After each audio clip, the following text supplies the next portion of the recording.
Ça y est, on est en direct. Bonjour, bon dimanche et bienvenue à tout le monde.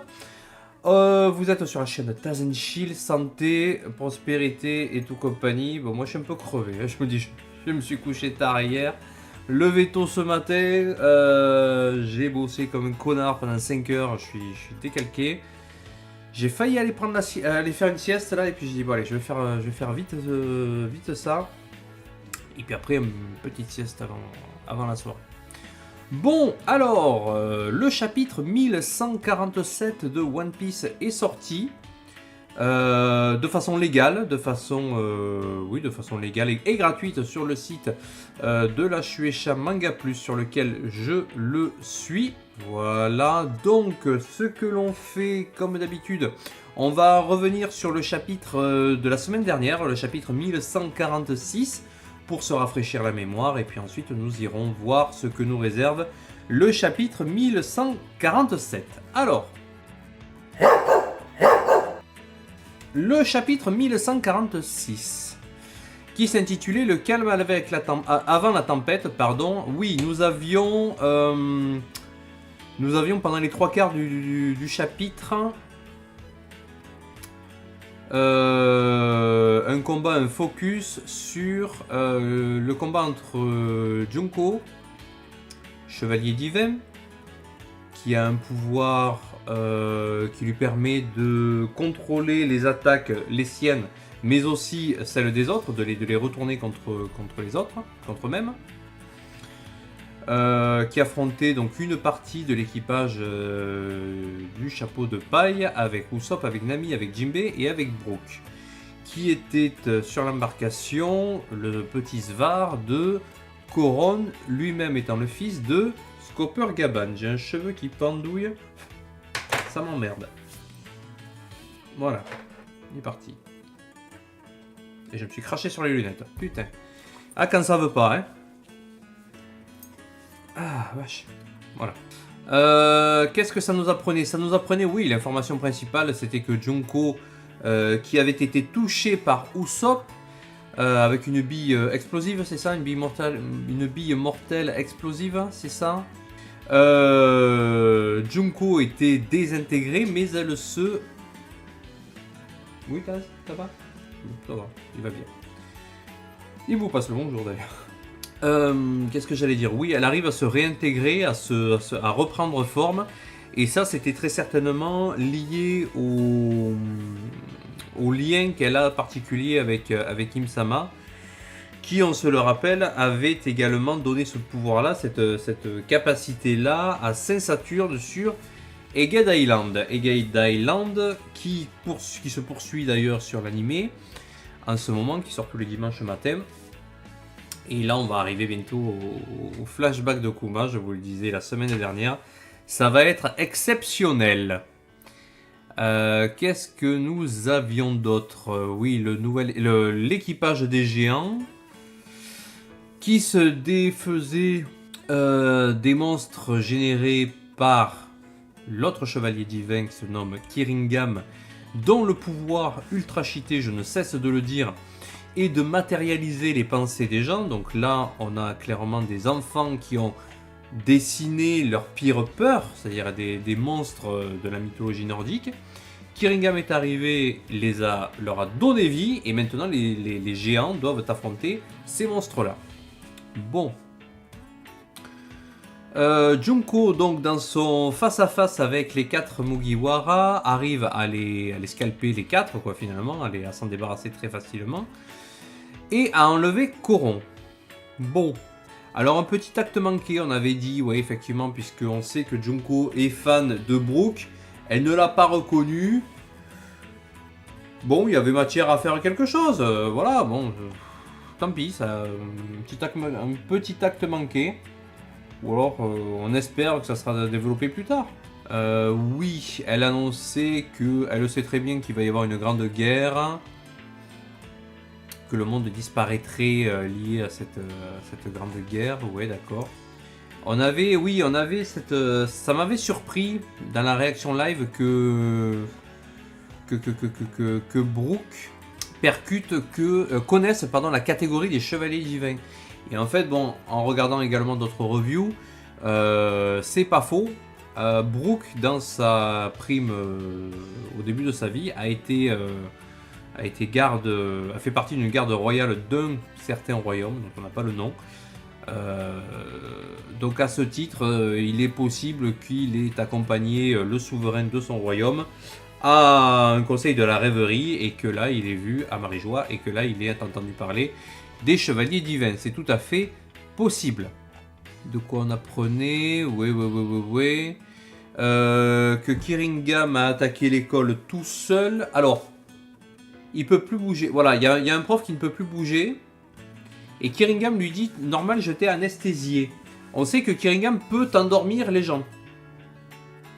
Est-ce qu'il peut également, à un degré moindre, non pas les endormir, mais les paralyser, les anesthésier? C'est-à-dire, je t'endors pas, mais tu es encore conscient, mais tu peux plus bouger. C'est possible. C'est carrément possible. Et donc, il s'apprête à faire une annonce. Les chevaliers divins s'apprêtent à faire une annonce sur tout Elbaf via les escarbigots, les gros escargophones. Certainement pour leur annoncer que leur plan est le deal qu'ils leur proposent. Soro, quant à lui, s'est frotté à Saint-Somers, qui lui a le fruit des épines, qui a la possibilité de créer des ronces tout autour d'une cible, soit pour les protéger, soit pour les attaquer. Il en apprenait à la toute fin que, effectivement, alors, une école, une bibliothèque, ça suffit ces conneries pacifistes. Vous êtes des guerriers, non d'un chien. Cette force brutale qui faisait jadis trembler le monde, vous allez la mettre à notre service en tant que mercenaire, n'est-ce pas, roi Harald? Toi qui par le passé a complètement foiré ton coup. Donc on apprend que effectivement le roi Harald bossait pour le gouvernement mondial. À quel degré? Là encore, il va falloir prendre des pincettes parce est-ce que c'était un suppôt du gouvernement mondial, mais complètement abruti et complètement incapable de faire correctement ce qu'on lui demandait, ou bien est-ce qu'il marchait pour eux, mais qu'il a sciemment saboté petit à petit le plan qui lui avait été confié? Eh bien, on va le voir maintenant dans le chapitre 1147. Je regarde un coup si je n'ai rien oublié de fâcheux. Et l'on comprend, oui, ça nous est dit par Junko, que les géants, dans cette guerre qui se prépare entre les différents peuples de la Terre, les tribus de One Piece, les races de One Piece et le gouvernement mondial, les géants vont devoir choisir un camp. Est-ce que ce sera le gouvernement mondial? Est-ce que ce sera les libérateurs à la tête desquels se trouvera Luffy? Et pour leur forcer la main, le gouvernement mondial a envoyé les chevaliers divins pour kidnapper les enfants des géants, de façon à tenir en laisse les géants et leur faire faire ce qu'ils ont envie qu'ils fassent. Eh bien, messieurs, dames, on va partir sur le 1147 qui s'intitule « Ce qui nous fait peur ».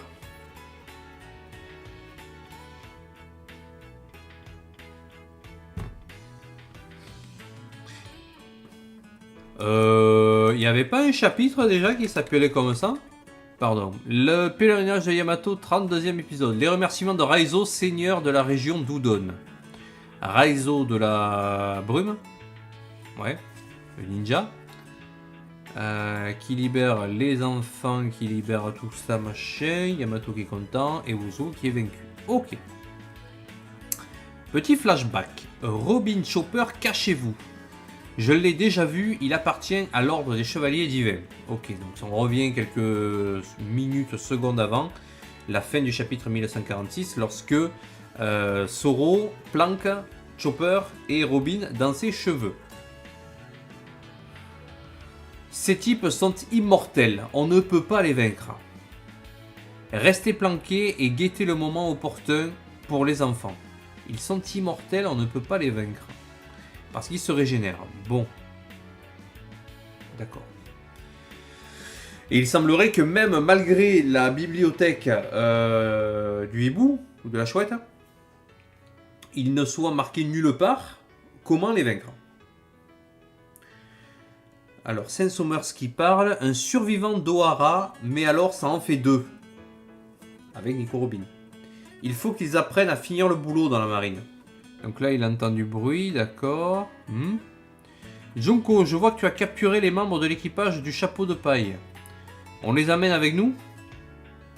Ne dis pas de sottises, Somers. Vous tenez vraiment à vous attirer les foudres de Luffy au chapeau de paille? Contentons-nous de remplir notre mission et de rentrer bien sagement. Donc ils sont pas hyper... Ils sont pas hyper sereins face à Luffy. Donc soit parce qu'ils ont compris que... alors qu'on vient juste de dire qu'ils sont immortels.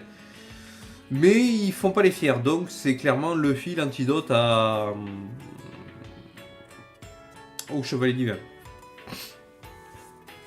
Bon là on a Nami, on a Usopp, ouais, on a Brook et on a Jinbei là-bas derrière. Donc il y a les 4. On sait pas où est Koron.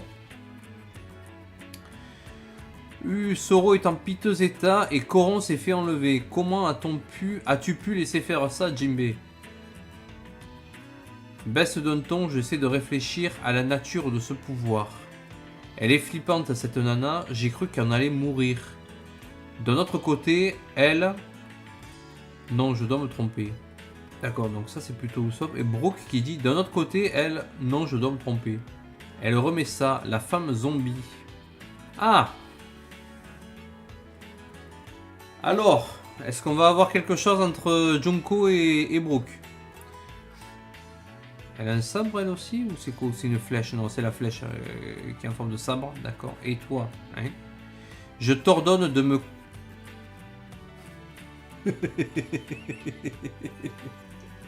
Je t'ordonne de me composer des chansons pour le restant de tes jours. Deviens mon esclave. Alors, est-ce qu'elle le fait complètement consciente de ce qu'elle est en train de dire? Ou bien est-ce qu'elle essaie de se donner contenance devant ses deux collègues pour dire non, toi on va pas te tuer parce que tu es mon préféré. Deviens mon esclave et je te protégerai. L'autre dit quoi? Hein, elle connaît la musique de Brook, une dragon céleste fan de Soul King. Il s'est fait une sacrée admiratrice. Arrête Junko, moi non plus j'ai pas envie de me frotter à un empereur. Dépêchons-nous de finir le travail. Alors Brook, vas-y, sors-moi une dinguerie, vas-y Brook.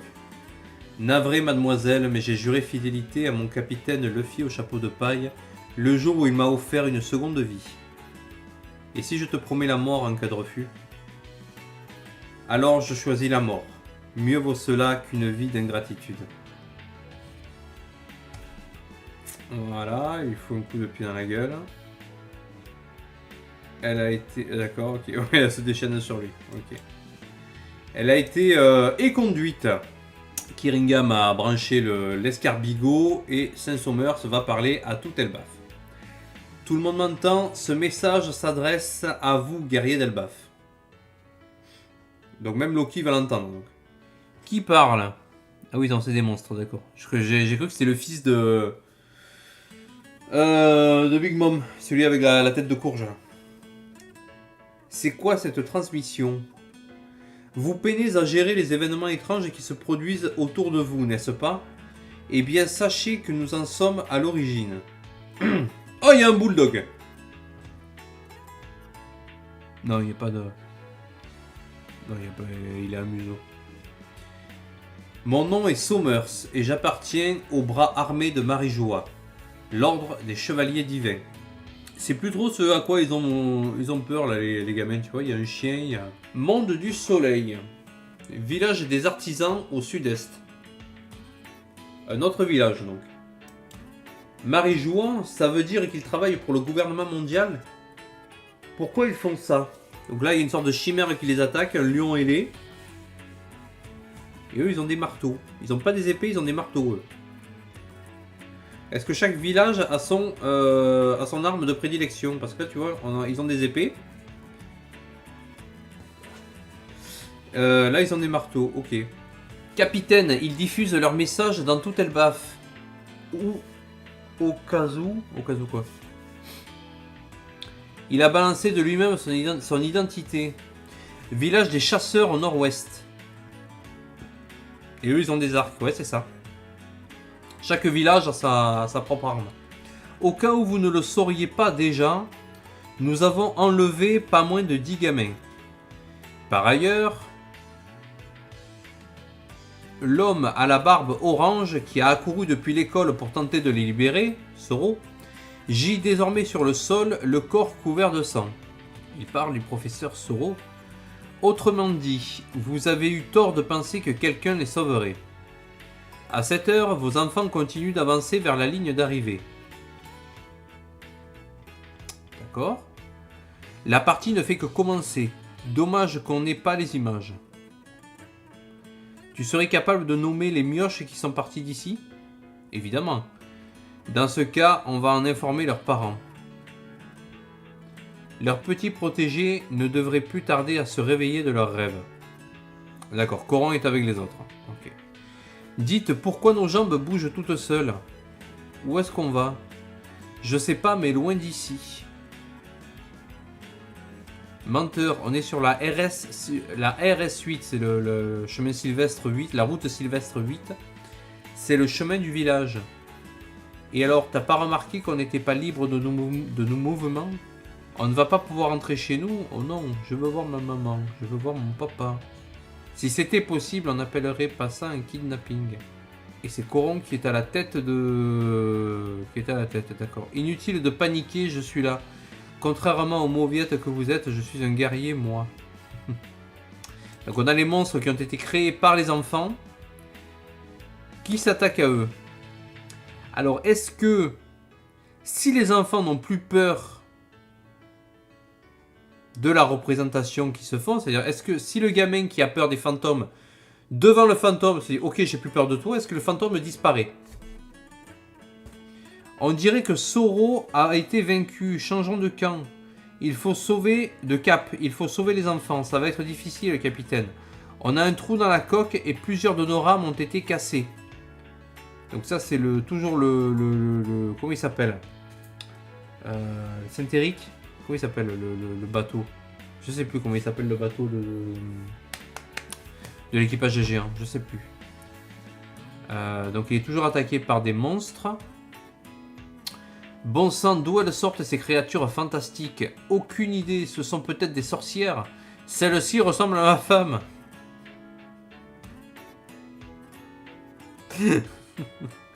Tu vas te prendre une rouste, toi. Et celle-là, elle me fait penser à la mienne. Attendez voir, ce sont les peurs des enfants qui ont donné naissance à ces monstres, pas vrai? Si je me trompe, ton épouse est bien la mère de Bent? Alors si c'est à elle que Bent a pensé quand on lui a demandé ce qui lui faisait peur, ça veut dire que nous faisons face à des mamans. Avec le clébard aussi. Mais nous aussi on en a peur.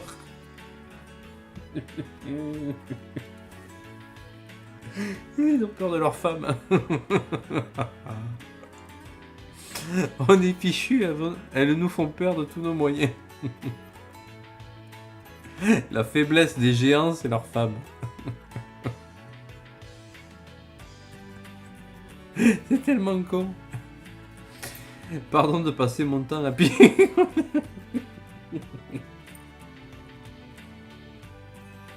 Désolé d'avoir oublié de sortir les poubelles. Je m'excuse d'avoir mangé le gâteau au miel que tu avais préparé pour nous inviter. Enfer, elles ont arraché les îlots Nimbus, capitaine, on tombe. Ah. Eh ben, le bateau il a coulé. Aïe aïe aïe. Le navire du vaillant équipage des géants s'est écrasé. Ils ont dû croiser de puissants MMA. Vos chances de sauver les enfants ont encore diminué. J'irai droit au but, Jarl à la barbe en cime, le légendaire guerrier. Non, c'est impossible, Dori et Broggy. En l'absence du roi, c'est toi qui représente ce pays. C'est une blague, le Svar de l'équipage des géants est tombé. Je m'inquiète pour les capitaines, dépêchons-nous. Notre objectif est simple. faire de vous, les géants, nos esclaves de combat. Ah oui. Ah oui, non, c'est même pas... Oui, c'est pour les tenir en laisse. Oui, c'est exactement ça. Mais pour cela, je dois d'abord vérifier la validité de nos otages. La validité. Vous vous demandez qui sont les 10 gamins que nous avons kidnappés, n'est-ce pas? Ok, donc de l'école jusqu'au village et pour partir. Donc village de l'ouest, avec le château, l'équipage des géants qui est dans la forêt écrasé, avec Scopper, Gaban, Dory, Broggy, Ripley, Frankie qui arrivent à leur rencontre, avec également Lilith, le satellite de Vegapunk, et Bonnie. Kiringham se trouve à l'école. Sur l'arbre, on a Junko, Somers, l'équipage du chapeau de paille, avec avec Soro, Nico Robin et Chopper. Bon, il y a 6 membres de l'équipage. Zoro, Sanji et Luffy sont en bas. Et Frankie est là-haut. D'accord. Les 10 enfants sont toujours là, d'accord. Bon. Vérifier la validité des otages. Qu'est-ce que ça veut dire? Voici les noms des enfants qui ont été enlevés. Tout d'abord, Ilvia. L'arrière-arrière petite fille du seigneur Jarl. Puis Scaldi. On pourrait pas tenter un truc? Olaf. C'est le bonhomme de neige. C'est un rêve, je suis en train de rêver. Capitaine, c'est mon petit-fils. Oh, le petit-fils de... C'est qui, Oimo ou Corsi? Karine, de toute façon, j'ai jamais de chance. Mag, le gros, malgré ma force, je n'arrive pas à m'arrêter. Ronia, ne vous en faites pas, on va s'en tirer. Pourquoi fallait-il que ça tombe sur ma fille? Ils sont sur la RS8, c'est ça? Allons les sauver. Bent, ma maman va me gronder. Le fameux qui a fait apparaître sa mère. Johanna, vous au moins, vous avez des parents. Ah oui. Bjorn, si un seul de nous doit s'en sortir, j'espère que ce sera moi. Ce qui fait un total de 9. Mais figurez-vous qu'à l'instant, un petit guerrier du nom de Coron a surgi pour sauver ses amis. Ce qui porte le nombre d'otages à 10. Et là... faut qu'il y ait Scopper Gaban. Hein, Coron, Ripley et Scopper, ben voilà, dans la main. T'as entendu Ripley, mon fils est un héros. Et qu'il est con. Tu crois que c'est le moment de dire ça? Sur ce, habitants d'Elbaf, écoutez-moi bien. Votre école est inutile pour faire la guerre. Et votre bibliothèque n'est qu'un ramassis de vieilleries sans intérêt. C'est pourquoi je vous ordonne de les brûler immédiatement et de nous prêter allégeance.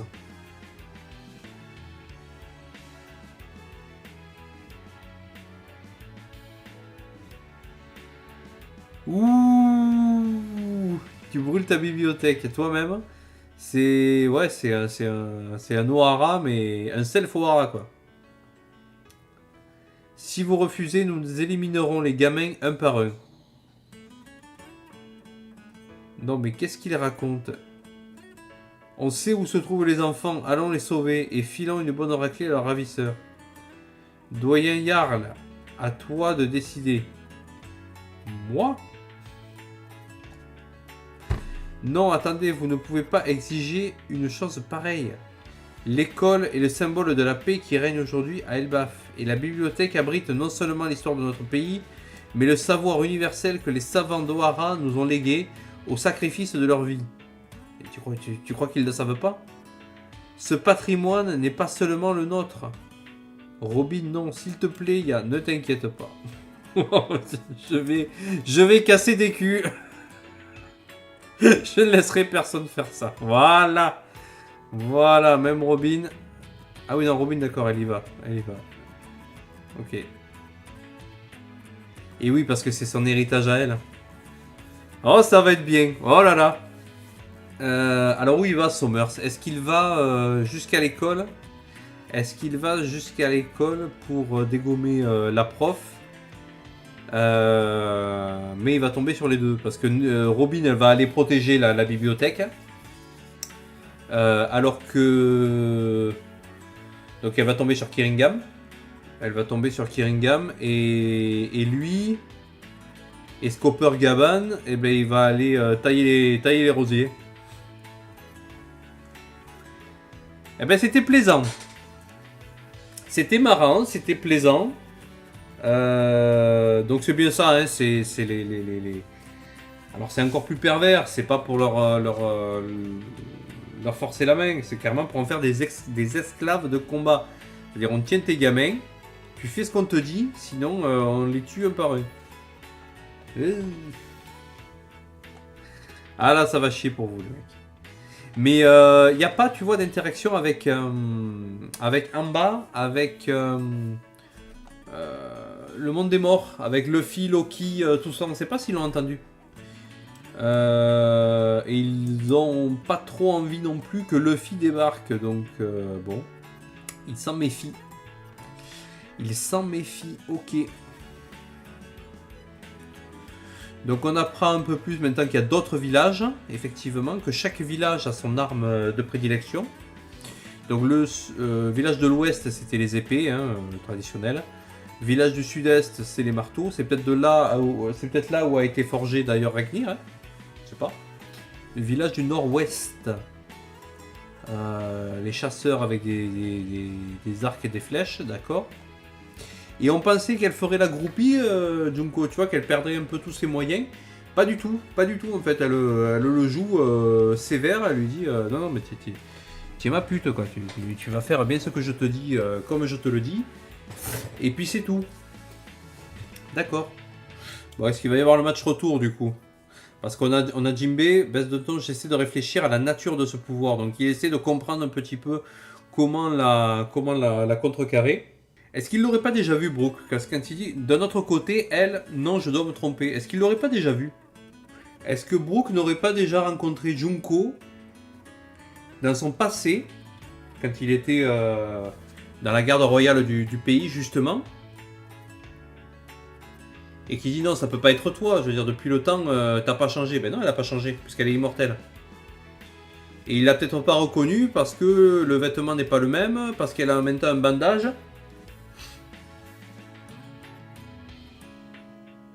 Oh, ça pourrait être sympa. Ça pourrait être sympa, ça, tiens. Toi, je viens de te donner une idée, Oda. Vas-y, fais-nous kiffer. Bon. Bon, la partie marrante, là, avec les... ouais, non, ça, c'est sympa, ouais. Avec merde, les géants qui ont peur de leur femme. C'était marrant. Ça, c'était marrant. J'ai bien rigolé. Qu'est-ce qu'on a? Et maintenant, bon, bah, les enfants, on apprend leur nom. Je suis pas certain que ce soit hyper important pour la plupart.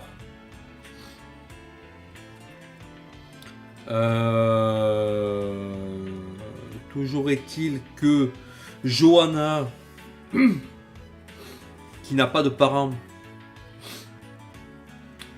eh ben, elle a pas de moyen de pression, cette gamine, quoi, finalement. Il n'y a personne qui va vouloir aller la sauver. Mon fils est un héros, tu fais le con. Voilà. Bon, bah écoutez. C'était un chapitre très intéressant, très plaisant à lire, qui avance un petit peu.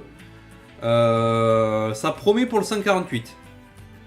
J'ai hâte d'être semaine prochaine peut-être, ou semaine d'après, je sais pas. Mais j'ai hâte de voir le 148, le 1148, ouais.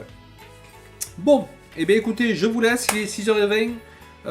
Bonne soirée à vous, et puis bonne semaine, profitez bien du week-end à rallonge si vous faites le pont la semaine prochaine du 1er mai. Et puis nous on se retrouve très bientôt sur Taz & Chill. Salut, ciao.